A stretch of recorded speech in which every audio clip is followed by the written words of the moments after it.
بلکہ اس کو جنت کے اعلی مقامات پر فائز کرے گا۔ اس میں ثم کا لفظ ذکر فرمایا۔ اسی طریقے سے دوسری صورت میں فرمایا کہ والعصر، وہاں پر عصر کی قسم کھائی، والعصر ان الانسان لفی خسر، قسم ہے زمانے کی، وہاں بھی قسم کھا رہے ہیں، قسم ہے زمانے کی، ان الانسان لفی خسر، تمام کے تمام انسان خسارے میں، نقصان میں، کوئی بھی نہیں بچا ہوا، سب کے سب خسارے میں۔ لیکن کون؟ الا الذین آمنوا، مگر وہ لوگ جو ایمان لائے، وعملوا الصالحات، اور عمل صالح کرتے رہے، وتواصوا بالحق وتواصوا بالصبر، ایک دوسرے کو حق کی وصیت کرتے رہے، وتواصوا بالصبر، ایک دوسرے کو صبر کی وصیت کرتے رہے۔ چار اوصاف جن کے اندر موجود ہیں، وہ اس خسارے نقصان سے بچ گئے، وہ اس ذلت و خاری سے بچ جائیں گے۔ ورنہ اس کے علاوہ انسان اپنے ظاہری حسن و جمال پر اگر فریفتہ اور مغرور رہے گا تو ظاہری حسن و جمال اس کو نجات نہیں دلا سکے گا جب تک کہ اس کے اندر ایمان اور عمل صالح کا جوہر نہیں ہوگا۔ اس لیے فرمایا ثم رددناہ اسفل سافلین الا الذین آمنوا وعملوا الصالحات، کہ گڑھوں نیچو نیچ گڑھوں کے اندر گرنے سے وہ انسان بچ سکتے ہیں جو ایمان لائے اور عمل صالح جنہوں نے کیا۔ فلہم اجر غیر ممنون، ان کے لیے ایسا اجر و ثواب آخرت میں ہوگا جو کبھی ختم ہونے والا نہیں۔ تو دیکھو والعصر کے اندر بھی اللہ تبارک و تعالیٰ نے قسم، عصر کی قسم کھا کے اس مضمون کو ذکر کیا ہے کہ زمانے کی قسم، کہ انسان خسارے میں۔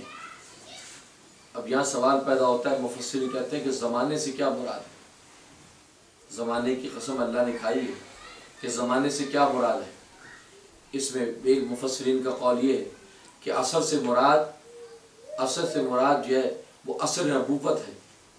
والعصر اس کا مطلب ہے عصر نبوتی، نبی پاک صلی اللہ علیہ وسلم کی نبوت کے زمانے کی قسم۔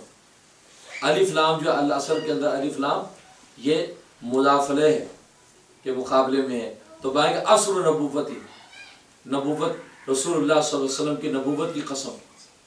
اور ایک قول یہ کہ والعصر کا مطلب یہ ہے کہ عصر سے مراد صلاۃ العصر و صلاۃ العصری، کہ عصر کی نماز کی قسم کہ انسان خسارے میں۔ اور تیسرا قول یہ ہے کہ والعصر کا مطلب یہ ہے کہ عصر کے وقت کی قسم و وقت العصری، کہ وقت عصر کی قسم ان الانسان لفی خسر، انسان خسارے میں۔ تو گویا کہ عصر کا معنی یہ نہیں کہ ایک عصر نبوت کے زمانے کی قسم، دوسرا نماز عصر کی قسم، تیسرا وقت عصر کی قسم۔ ان تین اوقات کی قسم کھانے کے بعد اللہ فرما رہے ہیں کہ ان الانسان لفی خسر، بے شک انسان خسارے اور نقصان میں ہے۔ وہاں بھی وہی سوال پیدا ہوتا ہے کہ آخر قسم اور جواب قسم کے درمیان کیا مناسبت ہے؟ اور سورۃ والعصر وہ صورت ہے کہ امام شافعی رحمہ اللہ تعالیٰ فرماتے ہیں کہ یہ مختصر صورت قرآن کریم کی، اگر کوئی شخص اس قرآن کریم کی مختصر صورت کو اپنی زندگی کا حصہ بنا لے تو اس کی دنیا آخرت کی کامیابی کے لیے قرآن کی یہ صورت کافی ہے۔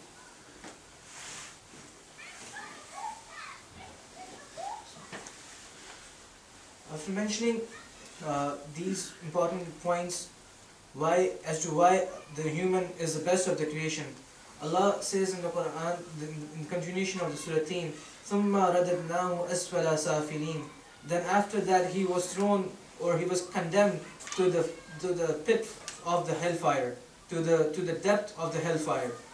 Now, at once a person gets so nervous and so tensed that why has Allah subhanahu wa ta'ala condemned the humans to the pit of the hellfire? This is such an excellent creation of Allah, such a beautiful creation of Allah. And why has Allah condemned him to the pit of the hellfire? But Allah mentions this verse, He begins this verse with the word thumma, and thumma is a word which is describing deferment, which is describing a delay. And this delay or this deferment of throwing the human into the hellfire is the deferment or the delay which is from the time of the creation of the insan to the time of his death. This is the time period which Allah has given to the human, that you have been created and now you will die. You have this time period of your life. If you make it worthwhile, if you enhance yourself, just like your outward beauty, if you enhance your insight, your internal self, if you glorify that as well, then all the bounties and all the in'am, all the benefits are for you in the hereafter. That is a paradise. But if you fail to do so, then ثُمَّ رَدَدْنَاهُ أَسْفَلَ سَافِلِينَ, you will be thrown into the pit of the hellfire. Similarly, Allah mentions in another surah, Surah Wal-Asr, Allah says, وَالْعَصْرِ إِنَّ الْإِنسَانَ لَفِي خُسْرٍ, that I swear by the time, verily, each and every one of the human is in a great loss, is in great danger of loss. Then Allah says, إِلَّا الَّذِينَ آمَنُوا, except for those who have brought iman. إِلَّا الَّذِينَ آمَنُوا وَعَمِلُوا الصَّالِحَاتِ, and those who have done good deeds. وَتَوَاصَوْا بِالْحَقِّ, and those who have called people towards the haqq. وَتَوَاصَوْا بِالصَّبْرِ, and those who have borne patience, were patience in their life. Except for these the person who had these four qualities, each and every one of you is in a great danger, is in a great loss, in khasara. So now again the question arises, what is the link between the object of the oath and the subject of the oath? The object of the oath is asr. What is meant by asr? Asr is being defined as time. And what is the relationship between time and the human? How is these two connected? Now the Mufassirin explain, by asr there could be three meanings. One meaning of asr is the time of the Prophet. When the Prophet ﷺ was present amongst us in this dunya. That could be asr.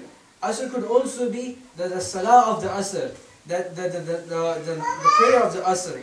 And asr could also be this time of existence in which the humans are alive, the general time. So these could be the three meanings of the word asr. Now we live in this time period, and if we make it worthwhile, if we act according to the guidance of Rasulullah and Allah subhanahu wa ta'ala, only and only then we will be successful. Otherwise, like Allah subhanahu wa ta'ala says, ثُمَّ رَدَدْنَاهُ أَسْفَلَ سَافِلِينَ, you will be condemned into the pit of the hellfire.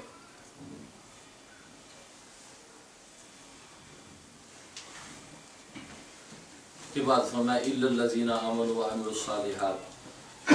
امام رازی رحمہ اللہ تعالیٰ فرماتے ہیں کہ اِلَّا الَّذِينَ آمَنُوا وَعَمِلُوا الصَّالِحَاتِ میں اللہ تبارک و تعالیٰ نے انسان کی دو قوتوں کی طرف اشارہ کیا ہے.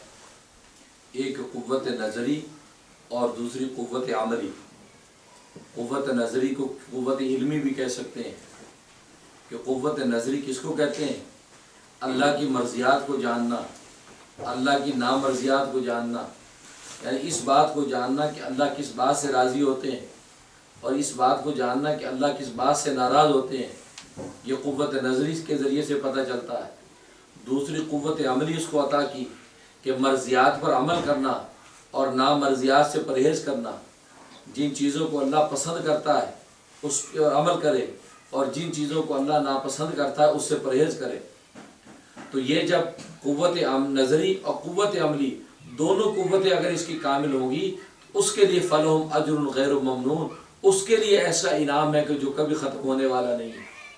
چنانچہ امام راضی فرماتے ہیں اِلَّا الَّذِينَ آمَنُوا میں اللہ تبارک و تعالیٰ نے قوت نظری کی طرف اشارہ فرمایا ہے اور وَعَمِلُوا الصَّالِحَاتِ میں قوت عملی کی طرف اشارہ فرمایا ہے. ہر انسان کو یہ دو قوتیں عطا کی گئی ہیں. ان دو قوتوں کی مثال پرندے کے دو پر ہیں کہ اگر اس پرندے کے دونوں پر سالم ہوتے ہیں تو وہ اڑ سکتا ہے، وہ بلی سے بچ سکتا ہے. لیکن اگر دونوں اس کے پر نہیں ہیں تو بلی اس کو شکار کر لے گی. اگر اس کا دایاں پر ہے بایاں پر نہیں ہے تو بلی اس کو شکار کر لے گی. بایاں پر ہے دایاں پر نہیں ہے تو بلی اس کو شکار کر لے گی. تین صورتوں میں وہ بلی کا لقمہ بن جائے گا اور ایک صورت میں وہ بچ سکتا ہے. تو بالکل اسی طریقے سے یہ دو قوتیں انسان کی قوت نظری اور قوت عملی یہ اس کے دو پر ہیں. اگر یہ دونوں پر اس کے کامل ہوں گے تو انسان کی بلی شیطان ہے تو شیطان اور نفس کے حملے سے یہ بچ کر اپنی منزل کی طرف عروج کر سکتا ہے. لیکن اگر اس کے بعد قوت نظری ہے، علم ہے کہ اللہ کیا چاہتا ہے، اللہ کس بات سے ناراض ہوتا ہے، لیکن عمل نہیں کرتا ہے، یا عمل کرتا ہے لیکن علم نہیں ہے، غلط عمل کیے چلا جاتا ہے، تو ان دونوں صورتوں میں وہ شیطان اور نفس اس کو شکار کر لے گا. اس لیے امام راضی فرماتے ہیں کہ فلہم اجر غیر ممنون کا انعام انہی لوگوں کے لیے ہے کہ جن کی دونوں قوتیں کامل ہوں گی. یہی لوگ ہیں جو کامل ایمان والے ہیں کہ جو بغیر حساب کتاب کے جنت میں داخل ہوں گے. one of the points which I missed from the last summary was Imam Shafi Rahmatullah alayhi mentioned that Surah Asr is such a surah that if